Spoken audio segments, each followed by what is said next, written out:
कांग्रेस नेता राहुल गांधी के बयान पर मंत्री विश्वास सारंग ने कहा, आश्चर्य होता है राहुल गांधी कब परिपक्व होंगे। उन्होंने लगातार अंतर्राष्ट्रीय स्तर पर भारत के मान सम्मान को कम करने का प्रयास किया है।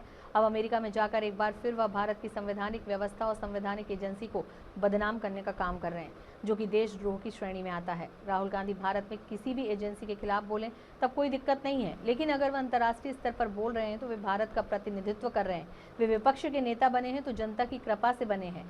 अगर चुनाव आयोग ने गड़बड़ी की होती तो वह संसद सदस्य कैसे बन पाते, उनकी बहन कैसे जीत पाती, उनकी मां लंबे समय तक संसद सदस्य कैसे बन पाती। बार पुनः देखने को मिला है, राहुल गांधी हर समय अंतर्राष्ट्रीय मंच पर भारत का अपमान करते हैं। वो ये भूल जाते हैं कि अंतर्राष्ट्रीय मंच पर यदि वो रिप्रेजेंट कर रहे हैं, यदि उपस्थित हो रहे हैं, उन्हें बोलने का मौका मिल रहा है तो वो इसलिए मिल रहा है कि वो इस देश के सबसे बड़े संसद के सदस्य हैं। आपकी खुद की आइडेंटिटी नहीं है।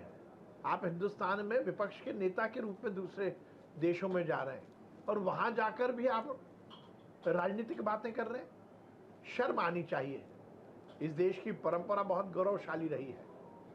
हम विपक्ष में हैं, हम सरकार के खिलाफ बात करें, वो देश में करें।